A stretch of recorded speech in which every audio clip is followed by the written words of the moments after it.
नमस्कार. मालिकेच्या आजच्या भागाची आपण खूप वाट पाहत होतो, कारण आज सकाळपासून आपण सगळेजण वाट पाहत आहोत की अजूनपर्यंत एपिसोड का आलेला नाही. पण खरंच डोळ्यात पाणी आणणारा हा भाग आहे. मधुभाऊंवरती खूप मोठा जीवघेणा हल्ला झालेला आहे आणि त्याचबरोबर सायलीच्या आईबाबांच्या बाबतीतला पुरावा सुद्धा मधुभाऊंना मिळालेला आहे आणि एवढी मोठी गोष्ट घडलेली आहे.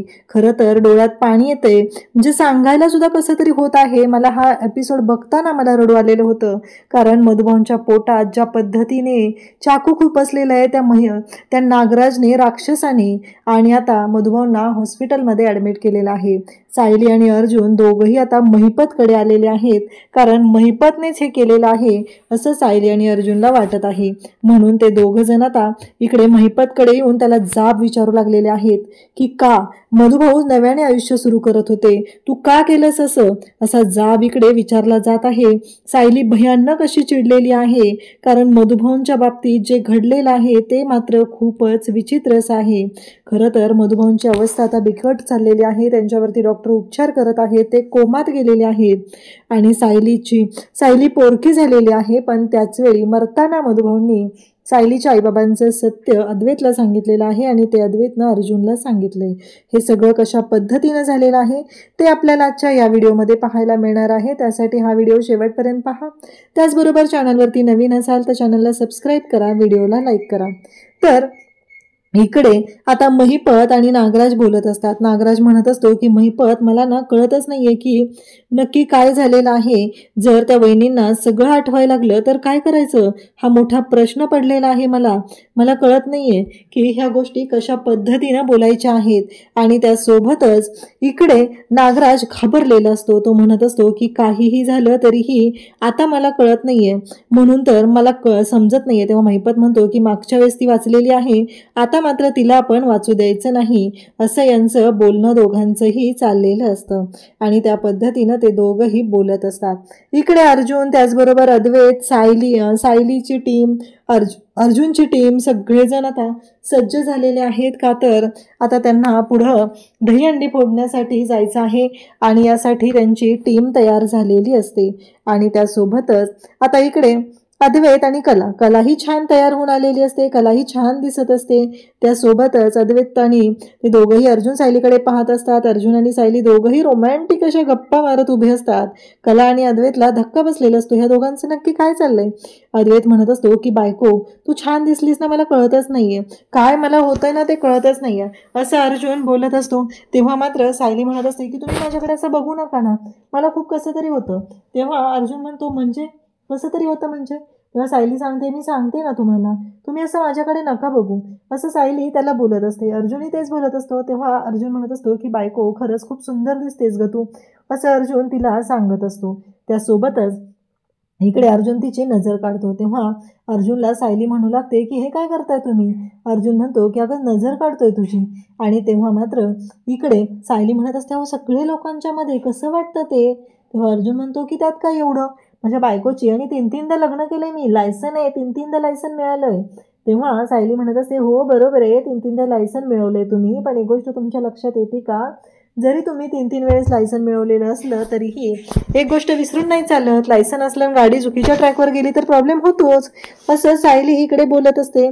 तेव्हा मात्र इकडे आता तेजस आणि मानसीही पाहत असतात. तेजस म्हणतो की मी काढू का नजर. तेव्हा मानसी म्हणते, तुम्ही विसरला असाल, पण तुमच्या लक्षात आहे ना नक्की काय आहे ते, अजूनही मी तुम्हाला माफ केलेलं नाहीये. तेव्हा कला आणि अद्वैत, कला म्हणते, बघितलं का आमच्या नशिबात कधी असणारे अशी नजर काढणं. तेव्हा अद्वैत म्हणतो, खरं तर माझी नजर तू काढली पाहिजेस, कारण तुला सांभाळतोय मी, कशी साधी गोष्ट नाहीये ते, असं एकमेकांना सगळेजण चिडवत असतात, बोलत असतात. तेव्हा मात्र सायली आणि अर्जुन तिकडे येतात. सायली म्हणते की अगं मानसी, मनातली तिढा बंद कर आता, बरं राग सोडून दे आणि तेजसचा स्वीकार कर. तेव्हा अर्जुन सुद्धा म्हणत असतो की हो, अरे तुम्ही दोघंजण खरंच खूप छान टीम आहे, कालपासून पाहतोय ना आम्ही, कारण तुम्ही एकत्र येऊनच हे सगळं अशा पद्धतीने सोडवत आहात, असं हे बोलणं त्यांचं चाललेलं असतं. त्यासोबतच आबा म्हणत असतात की काय मग दहीहंडीची झाली ना तयारी. तर आबांना इकडे अद्वैत म्हणतो, तुम्ही बोलवलंय ना पथक, असतील त्या पथकात 10-12 पोरं आणि आम्ही 3 होऊन जाईल, आम्ही थरावरती असणारच आहोत ना, चालेल. तेव्हा इकडे सायली, कला, मानसी तिघी आलेले असतात. पूर्णाजी म्हणत असते की नाही, अरे कसं आहे माहितीये का, तेव्हा मानसी आणि त्याचबरोबर इकडे मानसी आणि त्याचबरोबर कला सायली बोलत असतात. अर्जुन मात्र शांत असतो, तो काहीच बोलत नाहीये. तेव्हा इकडे त्यांचं असं म्हणणं असतं, अद्वैत आणि तेजस म्हणत असतात की अरे बघितलं ना तुम्ही, कसं आहे माहितीये का की आता तुम्हाला ना मस्त चेअर करा, आम्ही दहीहंडी फोडायला वरती चढणार आहे ना. तेव्हा ते सगळेजण पाहतात. तेव्हा इकडे सायली सांगत असते की चला, सायलीने बोलवलेलं पथक आलेलं आहे. आता सायलीने बोलवलेलं पथक आलंय असं कला म्हणता क्षणी हे पाहू लागतात, अरे हे सगळं काय आहे, म्हणजे इथे तर ह्या मुली आलेल्या आहेत, म्हणजे दहीहंडी या फोडणार आहेत म्हणायचं, असं बोलणं चाललेलं असतं. तेव्हा मात्र इकडे आता धक्का बसलेला असतो. ते म्हणत असतात की बापरे, म्हणजे आता या मुली दहीहंडी फोडणार आहेत आणि आता कसं आहे, नक्की काय होणार आहे, हे बोलणं चाललेलं असतं. आणि त्यासोबतच इकडे पाहायला मिळतं ते म्हणजे की या सगळ्या गोष्टी जेव्हा घडत असतात तेव्हा सायली त्याचबरोबर मानसी आणि पूर्णाजी सगळेजण खुश झालेले असतात. पूर्णाजी म्हणत असते की काय मग, तुला काय वाटलं रे, हे सगळं काय होणार आहे, म्हणजे तुम्हीच करू शकता, बघ माझी सून कशी आहे ते, प्रत्येक वर्षी ती दहीहंडी फोडते. तेव्हा अर्जुन सांगत असतो की हो, मागच्याही वर्षी सायलीनं दहीहंडी फोडलेली होती आणि आत्ताही या वर्षीही सायली दहीहंडी फोडणार आहे. कारण सायली ज्या पद्धतीने, म्हणजे मुलीही काही कमी नसतात असं पूर्णाजी सांगत असते.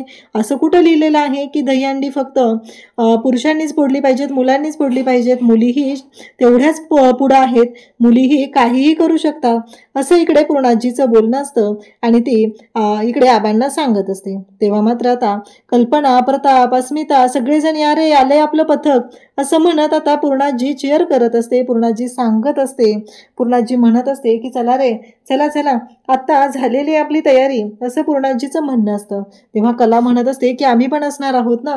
तेव्हा सायली आता बोलायला सुरुवात करते. सायली म्हणत असते अहो काय आहे. तेव्हा अर्जुन सांगू लागतो की जेव्हा मागच्या वर्षी सायली तू आहे ना एकदम वरती दहीहंडी फोडण्यासाठी चढलीस ना, तेव्हा ना खरंच मला काहीच कळलंच नव्हतं, म्हणजे हे सगळं काय आहे, आणि तेव्हाच मी तुझ्या प्रेमात पडलेलो, आठवते का तुला, आणि नंतर तू घसरली होतीस बघ, तेव्हा मी आलेलो आणि तुला सावरलं होतं. हे सगळं अर्जुन बोलत असतो. आणि अर्जुन आज खऱ्या अर्थाने सांगत असतो की नक्की तो कधी प्रेमात पडलेला होता, हे सगळं तो सांगत असतो. सगळेजण आता खुश झालेले असतात.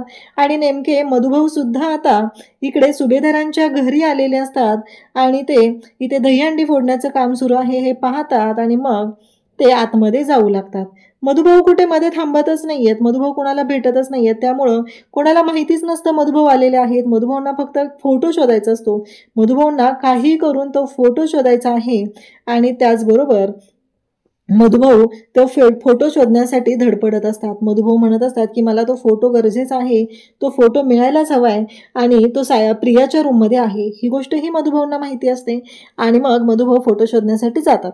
इकडे सगळेजण आता पाहत असतात सायली आता दहीहंडी फोडण्यासाठी, आणि नेमकं नागराजला फोन आलेला असतो आणि नागराज सुद्धा फोनवरती बोलण्यासाठी आत गेलेला असतो, कारण बाहेर त्याला आवाज ठीकसा येत नसतो. तेव्हा नागराज आता पाहतो हे मधुभाऊ आतमध्ये डायरेक्ट का आलेले आहेत, म्हणजे असं काय झालेलं आहे, मधुभाऊ का आत चाललेले आहेत, हा प्रश्न नागराजला पडलेला असतो. आणि नागराज मात्र आता तो फोटो शोधण्यासाठी मधुभाऊ प्रियाच्या रूममध्ये गेलेत, ही गोष्ट आता नागराजच्या लक्षात येते आणि नागराज मधुभाऊंचा पाठलाग करू लागतो. नागराजला कळलेलं असतं की आपण याच्यामध्ये आता अडकले जाऊ शकतो आणि त्याचमुळं नागराज त्यांच्या मागे असतो. मधुभाऊ प्रियाच्या रूममध्ये ती सुटकेस, त्या सगळ्या गोष्टी जिथे जिथे त्यांना वाटत होतं त्या सगळे ड्रॉवर ते शोधत असतात, पण नेमका प्रियाच्या रूममधला एक ड्रॉवर लॉक असतो. आता प्रियाच्या रूममधला तो ड्रॉवर लॉक का आहे हा प्रश्न पडलेला असतो. पण आता मधुभाऊंकडे वेळ नसतो. जातानाही मधुभाऊ आश्रमातून निघताना सुद्धा म्हणालेले असतात की कुसुम जातो मी. तेव्हा कुसुमताई म्हणालेली असते की मधुभाऊ असं नका बोलू, तुम्हीच शिकवलंय की नाही, येतो म्हणावं. आणि मग कुसुमताई बोलत असते. त्याचबरोबर इकडे पूर्णाजी ते सगळेजण पाहत असतात. पूर्णाजी म्हणते बघ कशी माझी सून वरती सरसर चढलेली आहे. तर आबा म्हणतात की अगं पूर्णे, नुसतं सरसर चढण्याच्या विचाराने सुद्धा तुझे पाय दुखायला सुरुवात होतात. आणि दोघंही एकमेकांना चिडवू लागतात. अर्जुन त्याचबरोबर अद्वैत तेजस सगळेजण छान असे चीअर करत असतात. यांची महिलांची टीम आता दहीहंडी फोडण्यासाठी सज्ज झालेली असते. सायलीवरती असते, तेजस, त्या मानसी, त्याचबरोबर कला, अद्वैत सगळेजण चीअर करत असतात. मधुभाऊ म्हणतात की या घरात एकही फोटो कसं काही नाहीये तन्वीचा, छोटी तन्वी म्हणजे एवढं तिच्यावरती जीव आहे, मग एकही फोटो कसं काय मला दिसत नाहीये, हा प्रश्न मधुभाऊंना पडलेला असतो. आणि तेव्हा मात्र मधुभाऊ आता त्या फोटोची शोधाशोध करू लागतात. पण त्यांना तो फोटोच मिळत नसतो. तो म्हणत असतात की असं कसं झालं, म्हणजे कुठे असेल तो फोटो, काय झालं असेल, असं मधुभाऊ शोधत असतात. पूर्णाजीच्याही छान गप्पा चाललेल्या असतात. पूर्णाजी सुद्धा तिथे बोलत असते आणि मग ते दोघंही हसत असतात. कॉलेजच्या छान अशा मस्करी थट्टा मस्ती चाललेली असते. तेजस तर मगाशी आबांना म्हणालेला होता की आबा तुम्ही नका येऊ बरं का, जर तुम्ही इथं आला तर इथे दहीहंडी नाही वाटणार, ख्रिसमस वाटेल. आणि नंतर स्वतःच कान पकडून त्यांची माफी मागितलेली असते. कारण तेजसचा तो स्वभाव आहे, त्या पद्धतीने तो बोलत असतो, चेष्टा मस्करी तो करत असतो. पण आबा खूप मोठे आहेत ही गोष्ट तेजस थोडासा विसरलेला असतो. इकडे नागराज नेमका आत आल्यामुळं तो मधुभाऊंचा पाठलाग करत आहे. मधुभाऊंचं काय चाललंय या गोष्टीचा तो विचार करत आहे.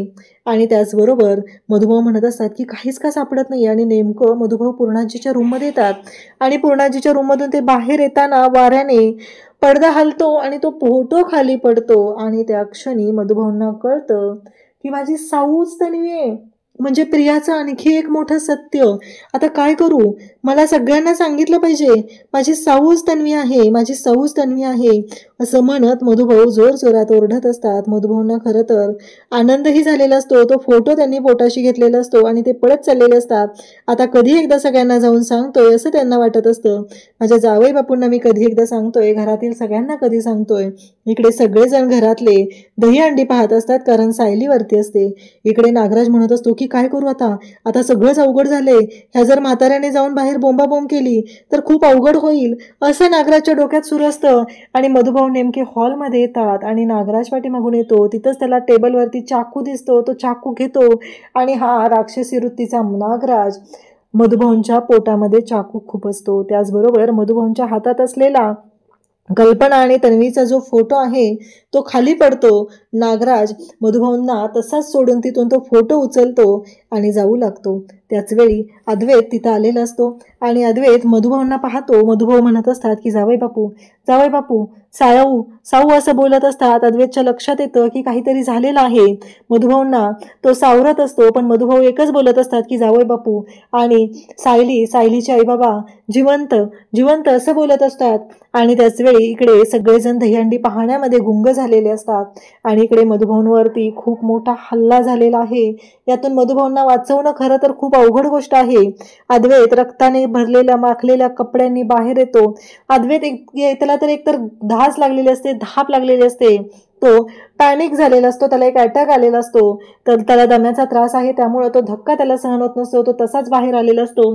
इकडे पूर्णाजी आणि आबा पाहतात अद्वैतला काय झाले. अर्जुनला पूर्णाजी आवाज देते, अर्जुन बघणारे काय होते अद्वैतला. अर्जुनचं लक्ष नसतं. अद्वैत तसाच पुढे येतो, थांबतो, त्याच्या तोंडातून आवाज निघत नसतो. तो अर्जुन म्हणून हाक मारत असतो. आणि त्याच वेळी अर्जुनचं लक्ष जातं. अर्जुन धावत येतो आणि अर्जुन म्हणू लागतो अद्वैत काय झाले, अद्वैत काय होते तुला, हे सगळं काय आहे, हे रक्त कसलं आहे. तेव्हा अद्वैत सांगू लागतो की मला सायलीच्या आईबाबांबद्दल सांगायचंय. असं बोलल्यानंतर इकडे अर्जुन म्हणतो काय झालं. तेव्हा अद्वैत सांगतो की सायलीचे आईबाबा जिवंत आहेत. इकडे सगळेजण एन्जॉय करत आहेत. सायली सुद्धा वरती आहे. सायलीचं लक्ष नाहीये हे सगळं काय चाललंय याकडे. परंतु जेव्हा आता इकडे अर्जुनला ही गोष्ट कळते, दहीहंडी तिथं फोडलेली असते, अर्जुन सायलीकडे पाहत असतो, अद्वैतला विचारत असतो की हे सगळं काय झालंय. परंतु अजूनही ही गोष्ट समोर आलेली नसते की सगळं काय घडलेलं आहे. तेवढ्यात कलाचं लक्ष जातं. तेव्हा तिलाही दिसतं की अर्जुन आणि अद्वैत तर रक्ताने माखलेल्या कपड्यात आहे, काहीतरी विचित्र घडतंय, ही गोष्ट लक्षात आलेली असते. आणि त्यासोबतच आता सगळेजण धावत येतात. तेजस येतो, सायली वरून पाहते आणि भरभर खाली उतरते आणि ती सुद्धा धावत येते. तिथं आल्यानंतर अर्जुन विचारतो काय झाले, हे सगळं काय आहे आणि कोण आहे आतमध्ये, असं विचारल्यानंतर अद्वैत सांगतो की मधुभाऊ. सायलीच्या कानावरती तो शब्द पडतो, तिच्या पायाखालची जमीन सरकते. इकडे प्रताप, अर्जुन या दोघांनाही धक्का बसलेला असतो. आतमध्ये काय झाले, सायली धावत सुटलेली असते. मधुभाऊ करत सायली धावत सुटलेली आहे. अर्जुन, पूर्णाजी सगळेजण पाहत आहेत. सगळ्यांना खूप मोठा धक्का बसलेला आहे. एवढी मोठी माणसं जमलेली होती आणि अचानक हे काय झाले, मधुभाऊ तिथे हॉलमध्ये पडलेले असतात, रक्ताच्या थारोळ्यात मधुभाऊ पडलेले असतात. सायली आणि अर्जुन तिथे येतात, मधुभाऊंना पाहतात आणि हा नागराज खून करून रिकामा झालेला असतो आणि तिथून तो पळून गेलेला असतो. सायली आणि अर्जुनला खूप मोठा धक्का बसलेला असतो. त्यांना कळत नसतं की हे सगळं काय होतंय. सायली ढसाढसा रडू लागते, मधुभाऊ मधुभाऊ, कारण सायलीला कळतच नाहीये की आता काय बोलू, कशी रिॲक्ट करू. इकडे अर्जुन सुद्धा पाहत असतो आणि त्याच वेळी अर्जुनला सुद्धा खूप मोठा धक्का बसलेला असतो. या धक्क्यातून आता सायली मधुभाऊंना म्हणत असते, मधुभाऊ उठा ना तुम्ही, मधुभाऊ उठा ना तुम्ही, मधुभाऊ काय होतं तुम्हाला, असं म्हणत सायली मधुभाऊंना उठवत असते. पण मधुभाऊंची अवस्था मात्र खूप वाईट झालेली असते. सगळेजण तिथं आलेले असतात. हे सगळं काय घडलंय हा प्रश्न सगळ्यांना पडलेला असतो. अर्जुनच्या सुद्धा पायाखालची जमीन सरकलेली असते. त्यालाही कळत नसतं की हे काय होतंय. मधुभाऊंवरती कुणी हल्ला केला, म्हणजे जे पत्र आलेलं होतं ते काय होतं, अशा सगळ्या गोष्टी आता समोर येत असतात. तर उद्याच्या भागात आपल्याला पाहायला मिळतं की मधुभाऊंना हॉस्पिटलमध्ये घेऊन गेलेले आहेत. अर्जुन आणि सायलीला माहिती आहे की हे सगळं करणारी व्यक्ती महिपत आहे, म्हणून मधुभाऊंना ॲडमिट केले. मधुभाऊंवरती उपचार सुरू आहेत. मधुभाऊ कोमात गेलेले आहेत आणि सायली आणि अर्जुन दोघंही महिपतकडे जातात. सायली महिपतला जाब विचारत असते. सायली महिपतला विचारत असते की का केलंस, माझे मधुभाऊ आयुष्य त्यांचं नव्याने सुरुवात करत होते, मग हे सगळं काय झालेलं आहे, असं विचारलं जात असतं. आणि तेव्हा मात्र इकडे आता महिपत सायलीच्या अंगावरती धावून येतो. तेव्हा अर्जुन महिपतचं नरड पकडतो, कारण आता सायलीच्या बाबतीत काही वेळविपरीत होऊ द्यायचं नाही.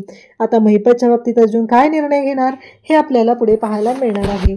अशाच अपडेटसाठी चॅनलशी कनेक्ट राहा. थँक्यू.